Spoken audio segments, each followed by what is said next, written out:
Deus te abençoe, servo e serva de Deus. Seja bem-vindo ao meu canal, canal do pastor e evangelista Vitor Jenkins. Aqui você vai ser grandemente abençoado através de mensagens da parte de Deus, mensagens edificantes e também através de estudos bíblicos. Agora nós vamos estudar o tabernáculo de Moisés.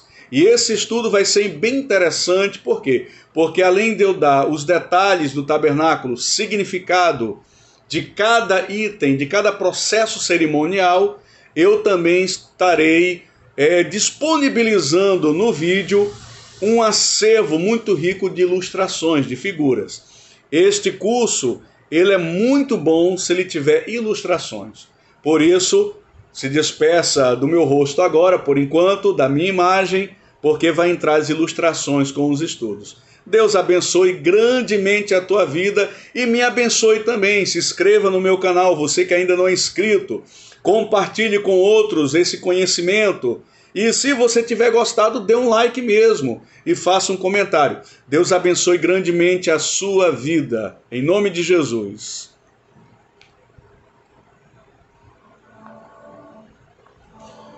Introdução ao assunto.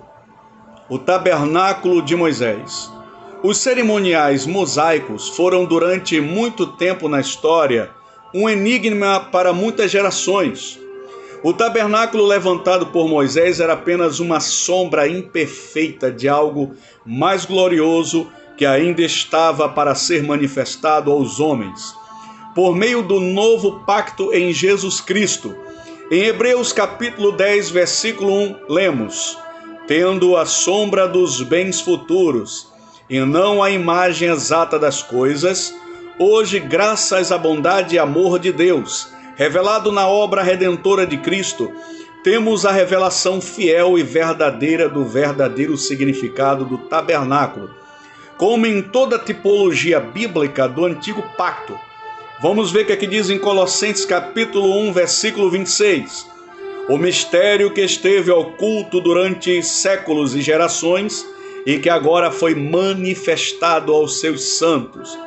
Estudar o tabernáculo, meus amados, é praticamente estudar a nossa doutrina cristã em sua dimensão e profundidade. É entender o plano salvífico e redentor de Deus para toda a humanidade, através dos oráculos de Javé, antes revelado a Israel em sua lei, com toda a sua simbologia ritualística.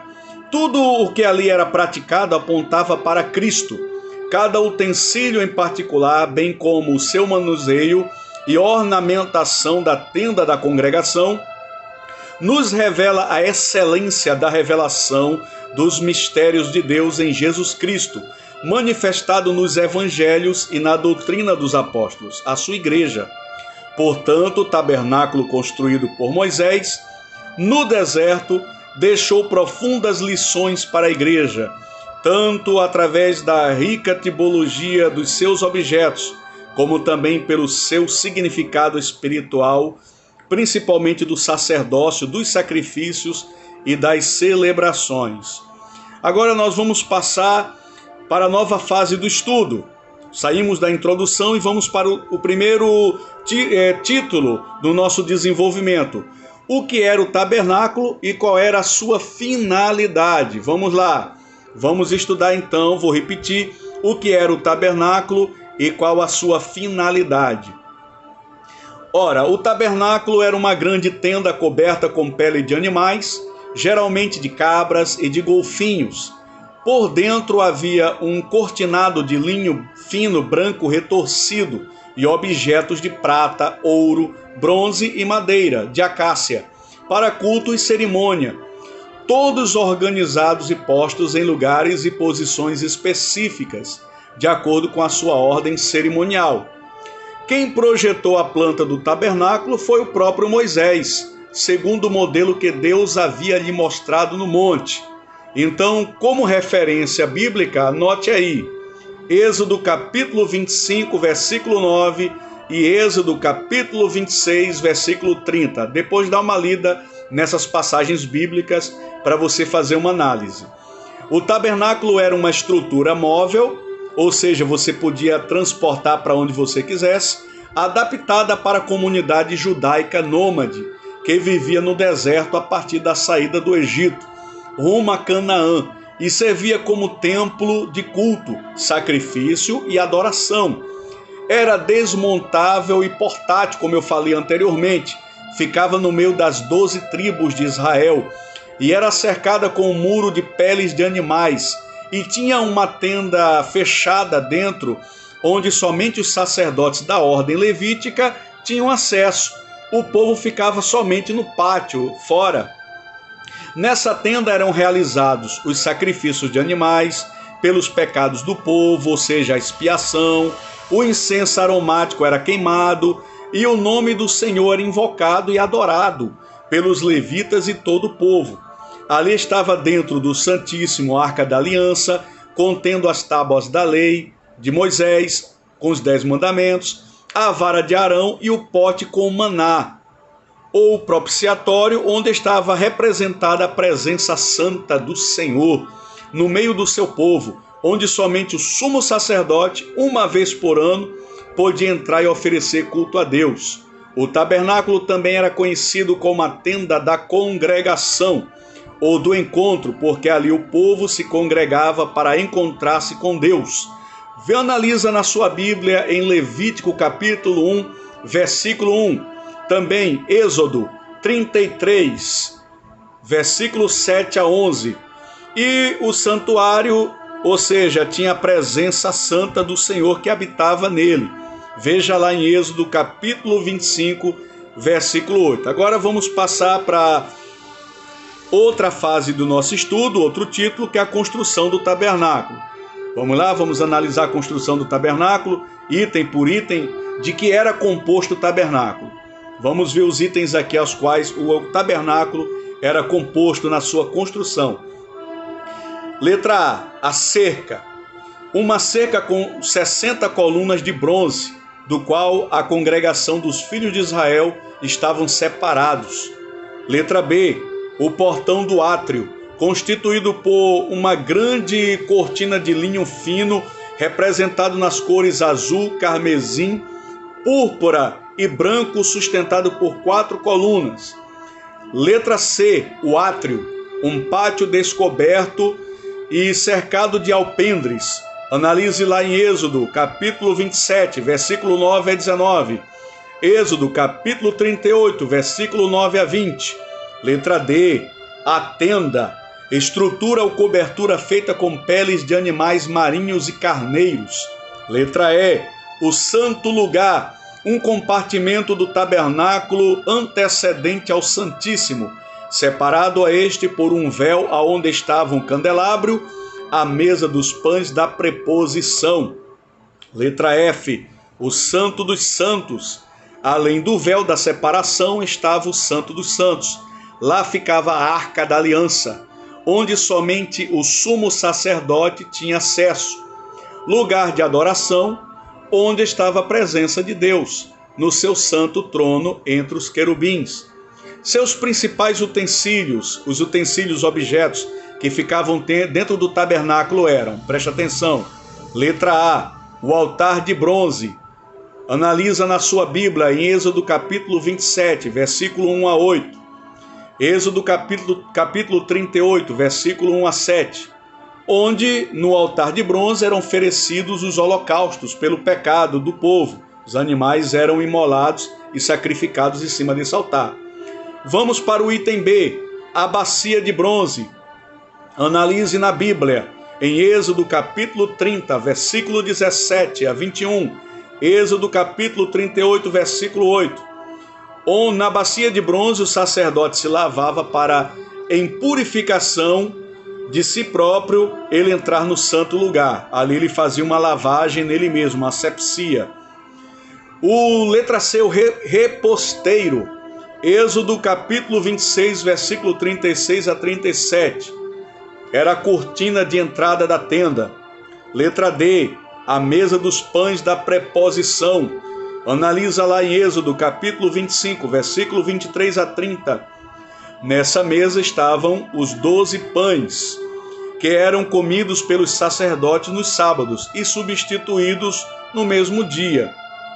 Letra E, nós temos também o candelabro de ouro, o amenorá de 7 velas de ouro.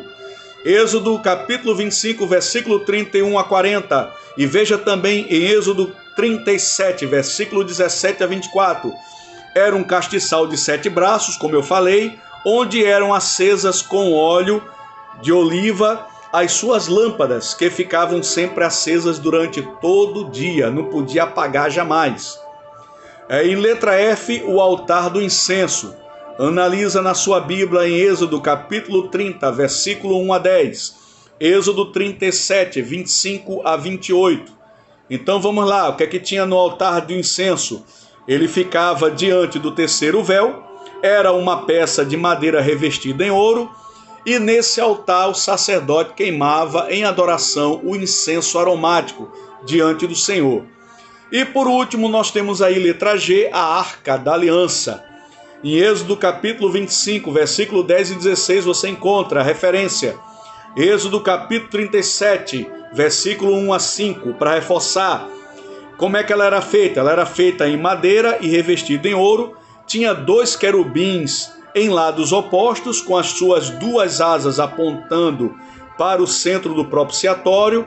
Ali o sumo sacerdote aspergia sangue sobre as suas pontas e invocava a presença de Deus, adorando, intercedendo pelo povo.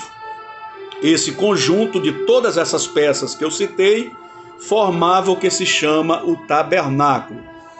Agora nós vamos estudar o simbolismo do tabernáculo. Vamos lá, que isso é muito importante para o seu conhecimento e muito interessante. Vamos ver o que significava cada um desses itens aí que eu falei, qual era o significado.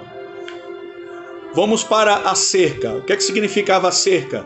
Havia uma cerca com 60 colunas de bronze, a qual congregava os filhos de Israel e estavam separados. Isto significa o quê? Isto significa separação de Deus dos pecadores, devido à santidade de Deus. Compara lá, pesquisa em Êxodo 38, versículo 10, 15, versículo 19 e versículo 31. Aliás, perdão, vou corrigir. Êxodo capítulo 38, versículo 10 e 15. Tá? E veja também o versículo 19 e o versículo 31. Tá bom? Corrigindo aqui. Analisa também Isaías 59, versículo 2. Agora vamos ver o portão do átrio. Qual era o significado simbólico? Suas 4 colunas representavam a terra e a sua plenitude pela sua numerologia, ou seja, os 4 cantos da terra, pois todos teriam a oportunidade de se chegar a Deus. Veja lá João 3,16 no Novo Testamento. As cortinas representadas por suas respectivas cores apontavam para os 4 aspectos da messianidade de Cristo, revelada nos 4 evangelhos sinóticos. Tá? Aliás, nos 4 evangelhos, são 3 sinóticos e o 4 de João, corrigindo, não é sinótico, mas é evangelho também. Então, os evangelhos representam a mensagem de Cristo, que são 4, distribuídos pelos 4 cantos da terra, que é o significado do portão do átrio, que tem 4 lados, 4 colunas. Vamos lá, cor púrpura. Significa a realeza de Cristo, conforme a profecia de Zacarias, capítulo 9, versículo 9, onde o evangelista Mateus começa seu livro provando sua linhagem real da casa de Davi, e que por 14 vezes o chama de filho deste mesmo rei Davi. Ou seja, o próprio livro, o próprio evangelho diz que Jesus é o filho de Davi, do rei Davi, e portanto Jesus é o herdeiro do trono de Israel. A cor carmesim, o que é que significa? A cor carmesim é a cor do sangue e nos aponta a revelação do servo sofredor, o Cristo que veio para morrer na cruz. Segundo o livro de Isaías, capítulo 53, este evangelho não nos relata a sua genealogia, devido a enfatizar seu aspecto do Messias servo que veio para servir. Vamos lá, o linho branco aponta-nos para a revelação do Messias em seu caráter justo. O Evangelho de Lucas, o Evangelho é o Evangelho do Filho do Homem. Louvado seja Deus. A cor azul nos revela o caráter celestial do Messias como Filho de Deus, preexistente, o Verbo divino, que é o próprio Deus manifestado em sua encarnação, enfatizando o Evangelho de João. Vamos lá no Evangelho de João, capítulo 1, versículo 1 a 18. E o átrio, no átrio havia uma porta. Veja lá João, capítulo 10, versículo 9, mostrando que existe apenas uma porta, um único caminho para Deus. E esta porta é o Senhor Jesus. Nesse átrio nós encontramos, letra A, o altar do holocausto. João, capítulo 1, versículo 29, mostra o sacrifício perfeito, a redenção de Cristo. Este utensílio aponta para a cruz, onde o Cordeiro Santo foi imolado como sacrifício para nos remir de todo pecado. Letra B, o lavatório ou bacia de bronze. Veja lá João, capítulo 4, versículo 13 e 14. As águas que limpam e purificam, mostra o Cristo purificador. Também simboliza a palavra de Deus purificadora. João, capítulo 15, versículo 3. E Tiago, capítulo 1, versículo 21 a 24. O bronze simboliza a justiça de Deus pela sua santa palavra. No átrio recebemos a Cristo, onde somos por meio de sua palavra e de seu sacrifício purificados e habilitados a entrar na presença de Deus dentro do santuário. Vamos ver o significado da tenda. A tenda aponta-nos para a igreja do Senhor Jesus, como sendo o seu corpo vivo, que são a congregação dos seus remidos e santos, onde é feita a morada do Senhor. 1 Coríntios capítulo 6, versículo 19. O santo lugar. No santo lugar encontramos, letra A, o candelabro de ouro. Veja lá, João capítulo 9, versículo 5. Representa a direção de Cristo em nossas vidas, pelo Espírito Santo em nós. O candelabro é ligado por uma cana de ouro batido, que representa a obra perfeita de Cristo. No número 7, que é o número da perfeição do Senhor, onde estão acesos 7 candeeiros de ouro, que representam os 7 aspectos perfeitos do Espírito Santo. Analise aí na sua Bíblia, Apocalipse capítulo 1, versículo 4, 13, e Isaías capítulo 11, versículo 2. Letra B, a mesa dos pães. João capítulo 6, versículo 35, para você aí analisar. Simboliza a comunhão do corpo de Cristo, nosso alimento, representado nas 12 tribos de Israel e nos seus 12 apóstolos da igreja, ou seja, a comunhão de Cristo com todo o seu povo, seja judeu ou seja igreja.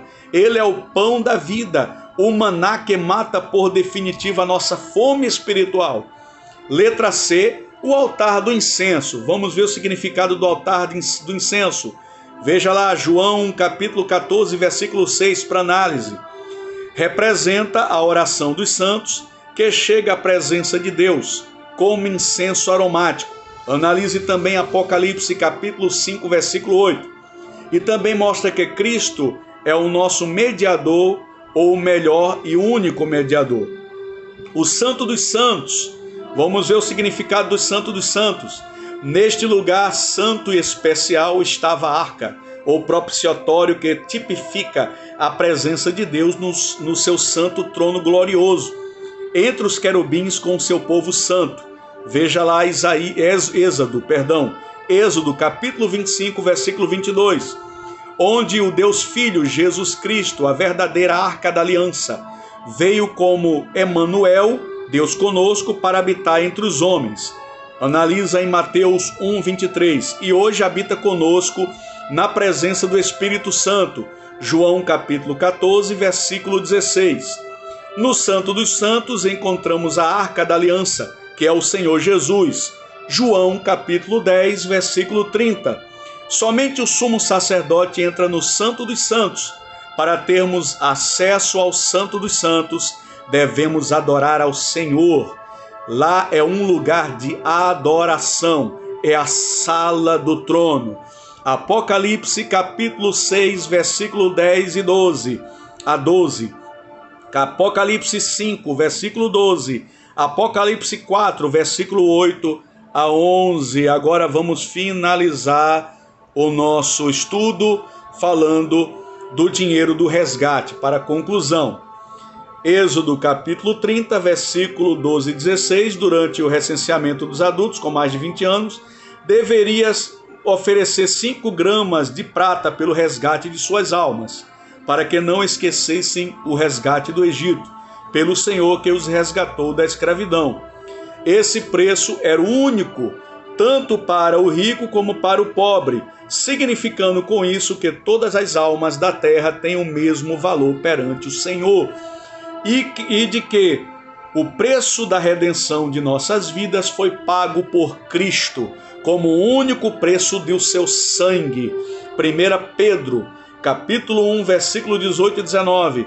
Essa prata era empregada nas despesas do santuário. E aí, você gostou do estudo? Se você gostou, faça a sua inscrição no canal, compartilhe esse vídeo com os seus conhecidos na sua igreja, mostre aos grupos de estudo que você conhecer, que você participar, e ative o sininho para novas notificações. Deus abençoe grandemente a sua vida.